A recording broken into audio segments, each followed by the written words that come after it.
Good morning students. हम प्रतिचुंबकत्व की व्याख्या के बारे में पढ़ रहे थे और मैंने आपको ये बताया था कि प्रतिचुंबकीय पदार्थ जो होते हैं उनमें इलेक्ट्रॉन की संख्या सम होगी। सम इलेक्ट्रॉन की संख्या होने पर उनके जो विपरीत चक्रण हैं वो उनकी संख्या भी समान होगी और जितने क्लॉकवाइज इलेक्ट्रॉन घूम रहे हैं उतनी ही संख्या में एंटी क्लॉकवाइज इलेक्ट्रॉन भी घूमेंगे।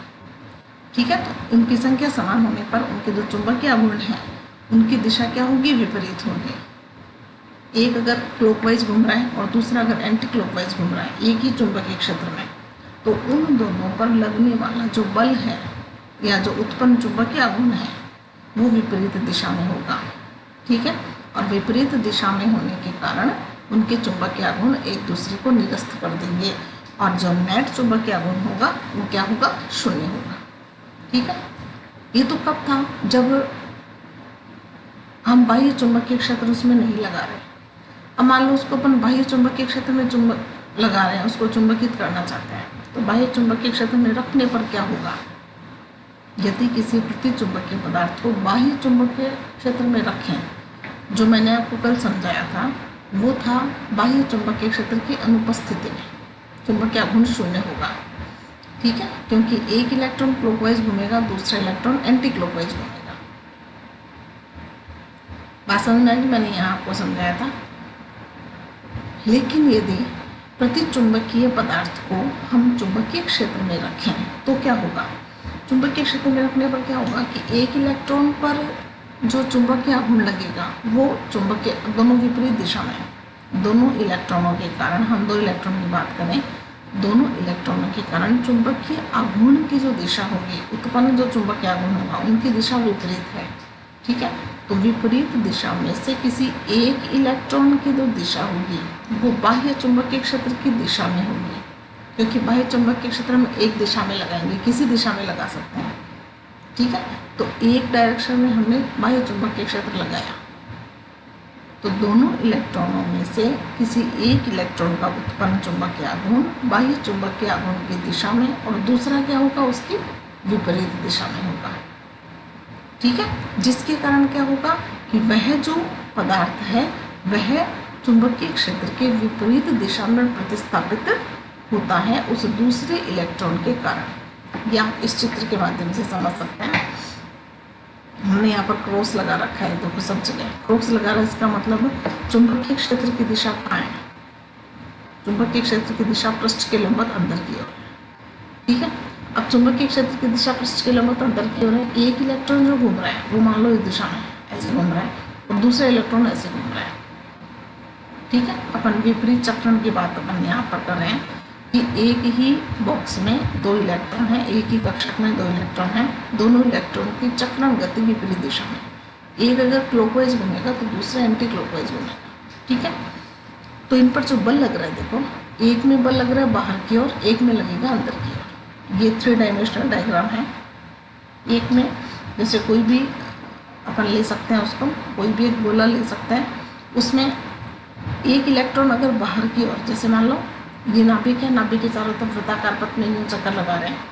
ठीक है, तो एक इलेक्ट्रॉन पर जो आघूर्ण लग रहा है वो बाहर की ओर लग रहा है और एक इलेक्ट्रॉन पर जो आघूर्ण लग रहा है वो केंद्र की ओर लग रहा है। देखिए, एक इलेक्ट्रॉन पर जो बल लग रहा है वो बाहर की ओर लग रहा है और दूसरे इलेक्ट्रॉन पर जो बल लग रहा है वो अंदर की ओर लग रहा है। ठीक है, ये परपेंडिकुलर ऊपर की ओर नहीं, ये बाहर की ओर है। तो बल विपरीत दिशा में लग रहे हैं, इसका मतलब इन पर उत्पन्न आघूर्ण जो होगा इलेक्ट्रॉनों पर, ये जो इनको ये जो बाह्य चुंबकीय क्षेत्र जो है वो इन इलेक्ट्रॉनों को जिस दिशा में घुमाएगी वो आघूर्ण की दिशा होगी। तो बल की दिशा में घूमेगा, इलेक्ट्रॉन घूमेगा, तो ये दोनों इलेक्ट्रॉन क्या होंगे, विपरीत दिशा में घूमेंगे। ठीक है, जिससे विपरीत दिशा में घूमने पर एक जो इलेक्ट्रॉन होगा उसकी डायरेक्शन बाह्य चुंबकीय क्षेत्र की दिशा में होगी और दूसरे इलेक्ट्रॉन की जो चुंबकीय आघूर्ण की दिशा होगी वो उसकी विपरीत होगी, पहले की विपरीत होगी। ठीक है, जिससे वह जो पदार्थ है ये चुंबकीय क्षेत्र के विपरीत दिशा में अल्प प्रतिस्थापित होता है। यहाँ देखिए, जब प्रतिचुंबकीय पदार्थ को चुंबकीय क्षेत्र में रखा जाता है तो चुंबकीय बल प्रभावी हो जाता है, उस इलेक्ट्रॉन पर चुंबकीय बल लगेगा। युग्म के एक इलेक्ट्रॉन पर चुंबकीय बल अंदर की ओर लग रहा है। मैंने आपको बताया ना, एक पर अंदर की ओर लग रहा है। ये देखिए, इस इलेक्ट्रॉन पर बल जो लग रहा है वो अंदर की ओर लग रहा है और दूसरे इलेक्ट्रॉन पर जो बल लग रहा है वो बाहर की ओर लग रहा है।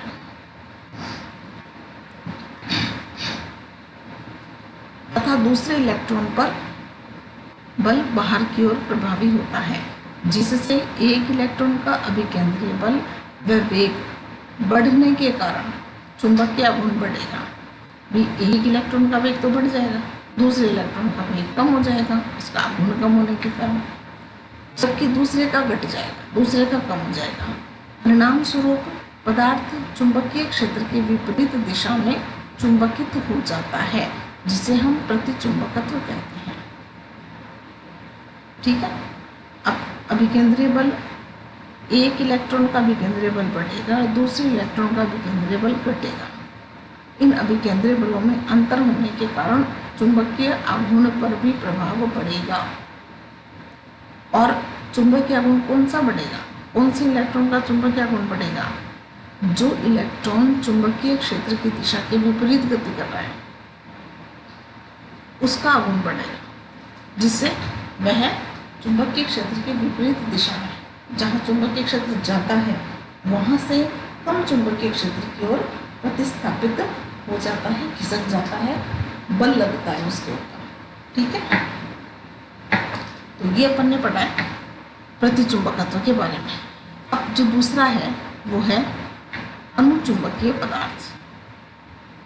प्रतिचुंबकीय पदार्थ मैंने आपको पहले ही बता दिया, प्रतिचुंबकीय पदार्थ में चुंबकीय प्रवृत्ति पर निर्भर नहीं करता, चुंबकीय प्रवृत्ति जो परम ताप पर निर्भर नहीं करती है प्रतिचुंबकत्व के लिए। ये अपन ने क्यूरी ताप में पढ़ा है। ठीक है। दूसरा जो पॉइंट है वो है अनुचुंबकीय पदार्थ एवं अनुचुंबकत्व। अब अनुचुंबकीय पदार्थ की क्या विशेषता होती है? अनुचुंबकीय पदार्थ में क्या होता है?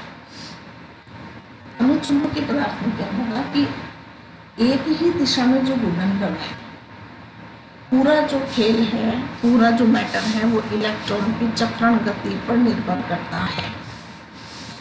इलेक्ट्रॉन एक ही दिशा में चक्रण गति करने वाला इलेक्ट्रॉनों की संख्या ज़्यादा है, या अपन यूँ कहें कि अनुचुंबकीय पदार्थ में युग्मित इलेक्ट्रॉन की संख्या कम होती है और जो एकल इलेक्ट्रॉन है उनकी संख्या अधिक होती है।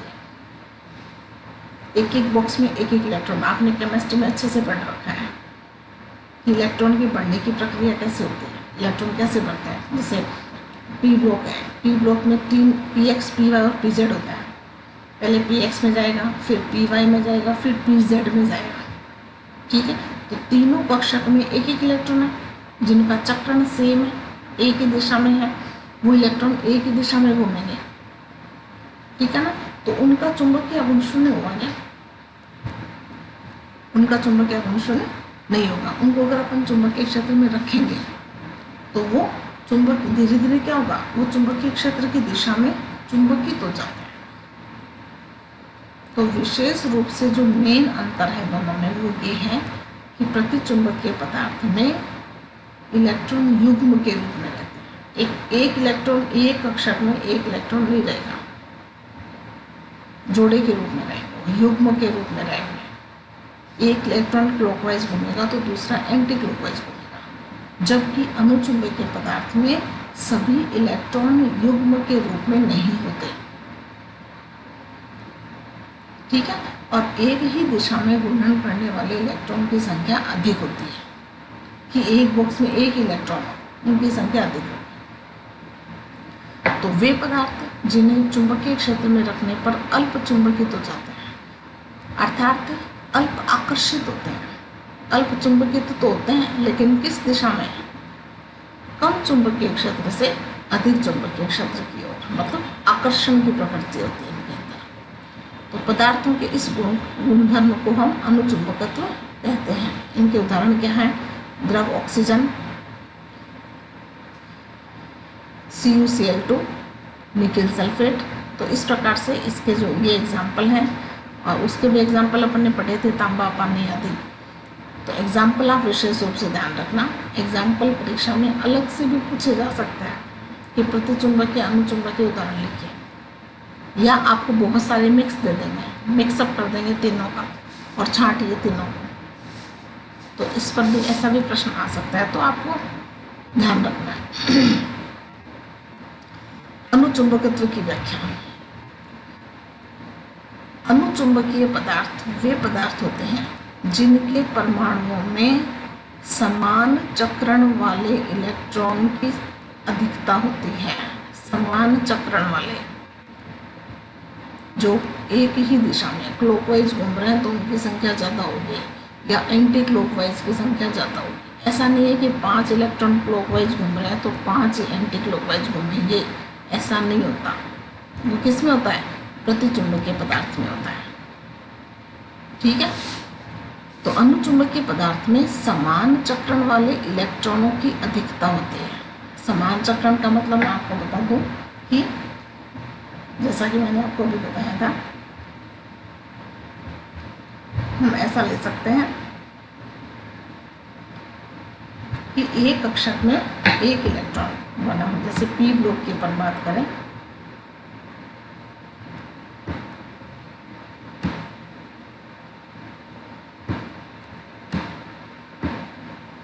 पी एक्स पी वाई और ये मान लो पी जेड है।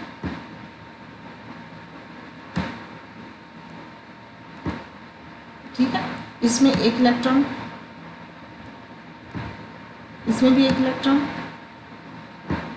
और इसमें भी एक इलेक्ट्रॉन।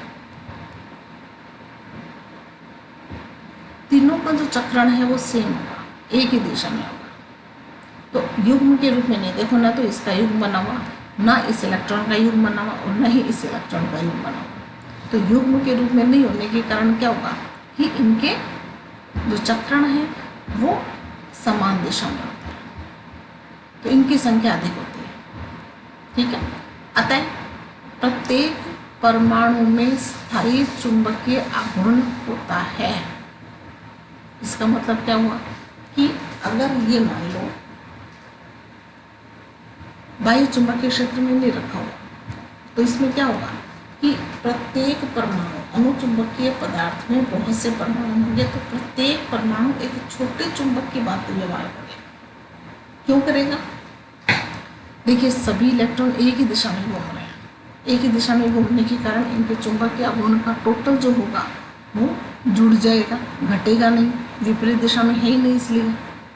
ठीक है ना, तो जुड़ने के कारण क्या होगा कि प्रत्येक परमाणु का एक कोई ना कोई चुंबकीय आघूर्ण होगा, वो शून्य नहीं होगा, जैसा कि प्रतिचुंबकीय में शून्य हो रहा था।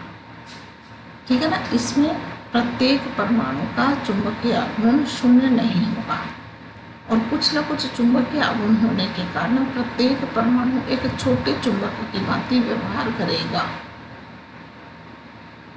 ठीक है, तथा वह एक छोटे चुंबक की तरह व्यवहार करता है। एक परमाणु चुंबक की तरह व्यवहार क्यों करेगा? क्योंकि उसमें युग्म के रूप में इलेक्ट्रॉन नहीं होते, तथा परमाणु जो परिणामी चुंबकीय आघूर्ण है वो शून्य नहीं होगा, इसका एक परमाणु का। ठीक है, बाह्य चुंबकीय क्षेत्र की अनुपस्थिति में चुंबकीय आघूर्ण अनियमित रूप से अभिविन्यासित रहने के कारण परिणामी चुंबकीय आघूर्ण शून्य होता है।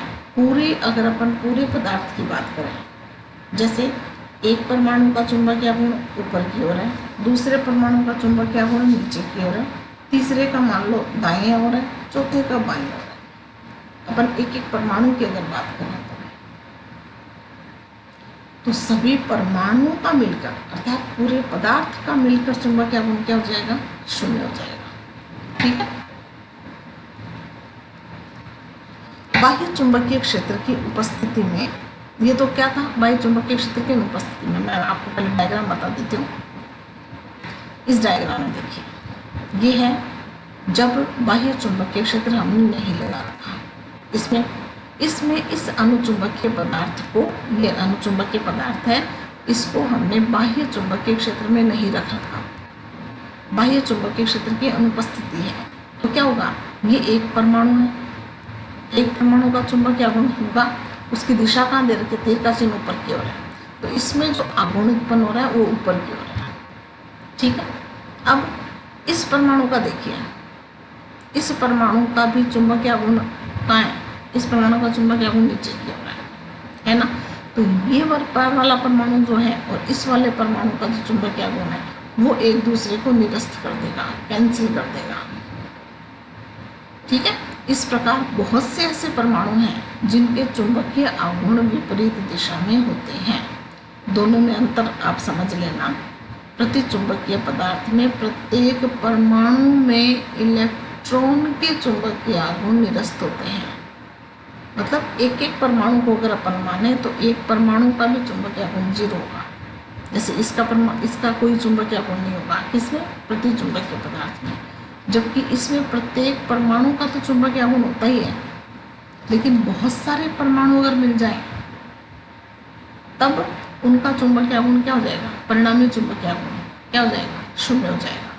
क्यों हो जाएगा, क्योंकि एक परमाणु का चुंबकीय आघूर्ण ऊपर की तरफ जा रहा है, दूसरे का नीचे की ओर जा रहा है, एक का ऊपर की ओर जा रहा है, दूसरे का नीचे की ओर जा रहा है। ठीक है ना। तो इस प्रकार से इनका जो रिजल्टेंट निकलेगा, परिणामी जो निकलेगा वो हो जाएगा 0। अब अपन बात करते हैं, ये एक एक छोटा चुंबक है, ये छोटा चुंबक है, ये छोटा चुंबक है, ये छोटा चुंबक है। एक परमाणु एक छोटे चुंबक की तरह व्यवहार करेगा। ठीक है, तो ये तो कब है, जब बाह्य चुंबकीय क्षेत्र की अनुपस्थिति है। अब अपन बात करें यहाँ जब हमने एक बाह्य चुंबकीय क्षेत्र लगा रखा है। जब हम बाह्य चुंबकीय क्षेत्र लगाते हैं और उस बाह्य चुंबकीय क्षेत्र की जो दिशा है वो मान लो इधर है, इस तरफ, ऐसे इस तरफ है, तो क्या होगा, जितने भी परमाणु हैं जिनके अलग अलग दिशा में चुंबकीय आघूर्ण थे वो सभी बाह्य चुंबकीय क्षेत्र की ओर घूमने लगते हैं। उनका जो बल आघूर्ण लगेगा उनमें जो बल आघूर्ण लगेगा वह बल आघूर्ण उन्हें चुंबकीय क्षेत्र की दिशा में लाने का प्रयास करते हैं। जैसे अपन इस परमाणु की बात करें, पहला ही परमाणु कर लें, पहले परमाणु का आघूर्ण कहाँ है, ऊपर की ओर है। कब, जब चुंबकीय क्षेत्र नहीं है, बाह्य चुंबक क्षेत्र हमने नहीं लगा रखा। अब बाहर से एक बल लग रहा है, किस पर, इस पर, और उसको कहाँ घुमाने का प्रयास कर रहा है, इधर, इस तीर के चिन्ह को इधर घुमाने का प्रयास कर रहा है, और कुछ समय बाद क्या होगा, वो घूम जाएगा। ठीक है, इसी प्रकार ये जो चुंबकीय आघूर्ण है इसको भी क्या करेगा, ये बाह्य चुंबकीय क्षेत्र इधर घुमाने का प्रयास करेगा। तो ये सारे जो परमाणु हैं जिनके अलग अलग दिशा में चुंबकीय आघूर्ण है उन सब की दिशा कहाँ हो जाएगी, कहाँ हो जाएगी, बाह्य चुंबकीय क्षेत्र की दिशा।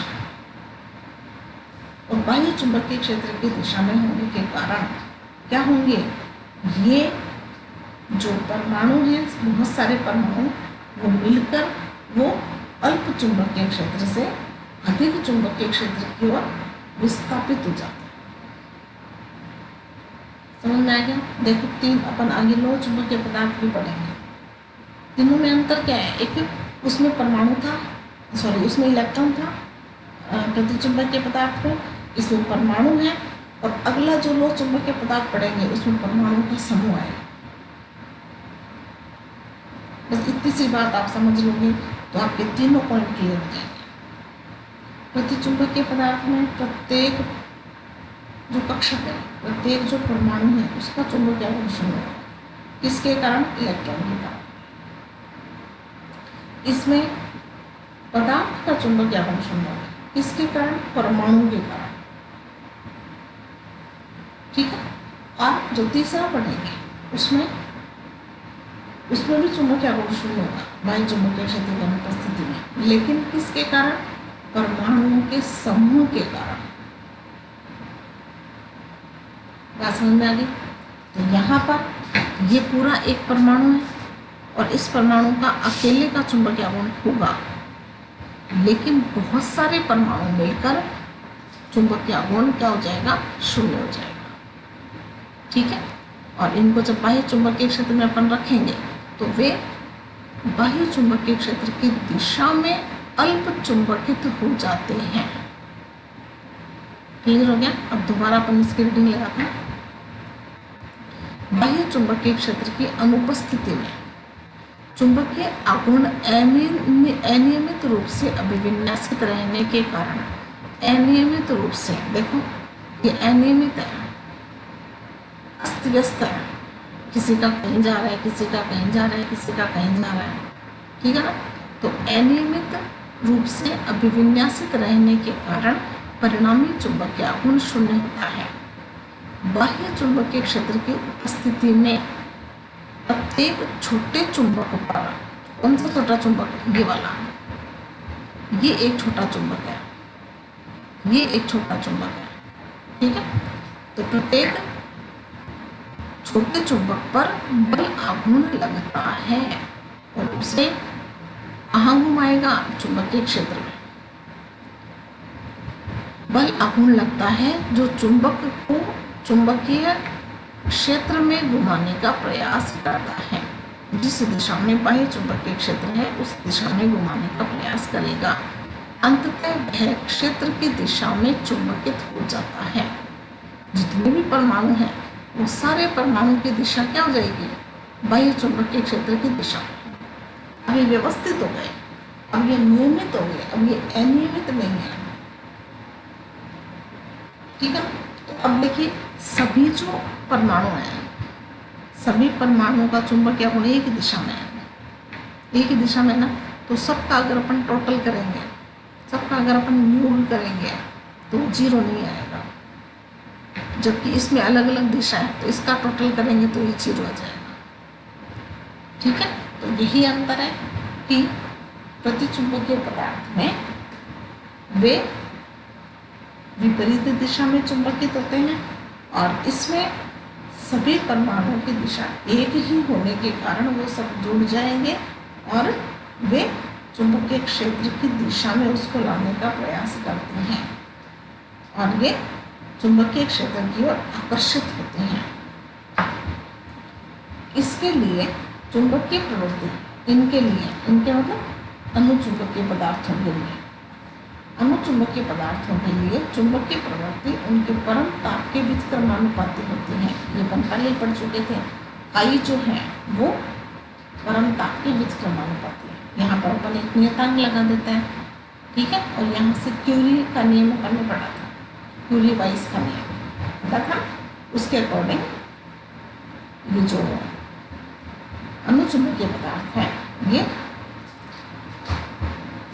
उनकी जो चुंबकीय प्रवृत्ति है वो परम ताप के व्युत्क्रमानुपाती, जैसे जैसे ताप बढ़ाएंगे चुंबकीय प्रवृत्ति कम हो जाएगी। अब कुछ न्यूमेरिकल है, चैप्टर भी कंप्लीट नहीं हुआ है।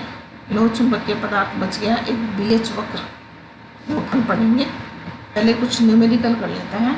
ये न्यूमेरिकल अपनी नोटबुक में आप करोगे, ठीक है।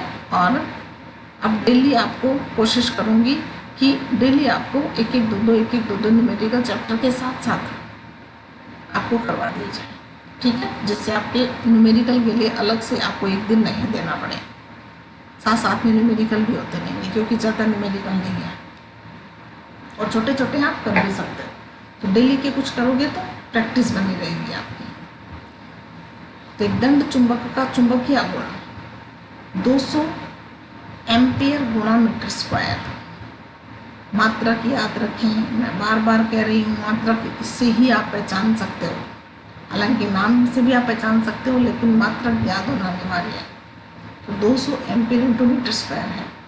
इसे 0.86 टेस्ला वाले एक समान चुंबकीय क्षेत्र में लटकाया गया है। इसमें चुंबकीय क्षेत्र में B बराबर दे रखा है 0.86 टेस्ला। टेस्ला दे रखा है तो ये B का मान है। आघूर्ण दे रखा है तो ये M का मान है। आघूर्ण को अपन M के द्वारा व्यक्त करते हैं। थीटा बराबर कितना है 60 डिग्री, तो थीटा 60 डिग्री आ जाएगा। पूछा क्या है, आवश्यक बल आघूर्ण, टाउ का मान पूछा है। आप सीधा सूत्र जानते हैं, टाउ बराबर क्या होगा। यहाँ अगर आप नहीं जानते तो आप विद्युत क्षेत्र वाले चैप्टर में तो जानते होंगे। टाउ बराबर क्या होता है, P E sin theta. P E sine theta. P की जगह क्या लिखोगे, आघूर्ण है तो पी की जगह लिखोगे एम। ई की जगह क्या लिखोगे, बी। ठीक है, ई आता है विद्युत क्षेत्र के लिए, चुंबकीय क्षेत्र के लिए आता है आपका बी। तो यहाँ पी ई साइन थीटा बदल कर क्या बन जाएगा, एम बी साइन थीटा। ठीक है, ये सूत्र आपको बता रखा है, टो का मान पूछा है, m b sine theta, m का मान लगा दिया, बी का मान लगा दिया, साइन 60 का मान लगा दिया, √3/2, इसको काट लिया, कट जाएंगे तो आसानी से, इस दशमलव को 2 तो ये 2 0 कट जाएंगे, 2 से 2 काट दो तो 86 √3 को भी हल कर सकते हो, √3 का मान लगा के गुणा कर दो तो ये आप मात्रा क्या जाएगा, न्यूटन इंटू मीटर। इसका मात्रा क्या है, बल आघूर्ण का, बल गुणा बलों के मध्य लंबवत दूरी, तो न्यूटन इंटू मीटर होता है इसका। दूसरा जो है ये भी आप पढ़ चुके हैं, आपने पृथ्वी के जो अवयव पढ़ने पड़े थे, भूचुंबकत्व के अवयव, भूचुंबकत्व के अवयव का तीसरा पॉइंट आपने पढ़ा है। ठीक है, वो वाला फॉर्मूला यहाँ आपको लगाना है। किसी स्थान पर पृथ्वी के चुंबकत्व का क्षैतिज घटक दे रखा है, मतलब BH दे रखा है, हॉरिजॉन्टल 0.5 × 10⁻⁴ वेबर प्रति मीटर स्क्वायर है। यदि नति कोण, नति या नमन का कोण कौन सा होगा, जो एक प्लेन पर नीचे की ओर बढ़ता है। ठीक है, एक तो दिक्पात कोण बताया था, दिक्पात कोण तो मैंने ऐसे बताया था कि जो नोटबुक आप खोलते हो, जैसे कोई भी नोटबुक बना लो, ये बुक है, इसको आपने मान लो ऐसे कर रखा है ये, तो एक तल तो ये हो गया, एक तल आपका इसका ये हो गया। ठीक है ना, तो ये बीच वाला जो कोण है, ये बीच वाला कोण है, ये कौन सा बनेगा, ये दिक्पात कोण बनेगा। याद है ना, भूले नहीं ना अभी तक। ये भौगोलिक अक्ष, ये चुंबकीय अक्ष, ये भौगोलिक याम्योत्तर, ये चुंबकीय याम्योत्तर, और दोनों के मध्य बनने वाला ये कोण, ये कोण। ठीक है, ये हो जाएगा चुंबकीय याम्योत्तर। और यहाँ पर ये मान लो चुंबकीय याम्योत्तर है, इसमें स्वतंत्रतापूर्वक चुंबकीय सुई को लटकाएंगे तो इस प्रकार से लटकी हुई रहेगी, तो क्षैतिज के साथ बनने वाला ये कोण, ये कोण नति नमन का कोण। ठीक है, तो यहाँ दे क्या रखा है, देखो BH बराबर 0.5 × 10⁻⁴ वेबर प्रति मीटर स्क्वायर। थीटा बराबर कितना दे रखा है, 45 डिग्री। BV वर्टिकल ऊर्ध्व घटक पूछा है, वर्टिकल कंपोनेंट पूछा है, तो यहाँ BV हमने पता करना है, तो BV/BH बराबर tan थीटा, ये आप निकाल सकते हो। BH क्षैतिज घटक है, तो BH बराबर होगा B cos थीटा, BV बराबर B sin थीटा, भाग लगा दो, साइन वाले में कोस वाले का, B से B को काट दो। ठीक है ना, तो साइन बटे कोस तो क्या बन जाएगा, tan बन जाएगा, और इधर क्या बचेगा, BV/BH। तो यहाँ इसको क्रॉस मल्टीप्लाई कर देंगे तो आ जाएगा BV बराबर BH tan थीटा। BH का मान दे रखा है, tan 45 का मान 1 होता है, तो गुणा कर दो, इसका आ जाएगा सीधा। ठीक है, ये दशमलव को हटा दिया, दशमलव हटा के यहाँ 5 आ गया, ये भी क्लियर हो गया। तीसरा नंबर, ये थोड़ा सा इसमें आपको मात्रक चेंज करना है। मात्रक कौन से चेंज करना है, 1 सेंटीमीटर स्क्वायर अनुप्रस्थ काट, एक लोहे दो चुंबकीय पदार्थ की छड़ 200 ऑरेस्टेड के चुंबकीय क्षेत्र में रखने का, चुंबकीय क्षेत्र रखा है, चुंबकीय क्षेत्र इस पर रखा है 200 ऑरेस्टेड, तो H बराबर क्या दे रखा है, 200 ऑरेस्टेड। ऑरेस्टेड को चेंज करना है, यहाँ ये ध्यान रखना, विशेष रूप से ये नोट्स में नहीं आया मात्रक, इसको आप यहाँ ध्यान रखोगे। ऑरेस्टेड का अगर आप एम्पियर प्रति मीटर में बदलोगे तो क्या आएगा, 10⁻³ / 4π 10⁻³ का गुणा करोगे तब ये एम्पियर प्रति मीटर में बदलेगा। ठीक है, रखने पर 3000 गाउस का चुंबकीय क्षेत्र उत्पन्न होता है।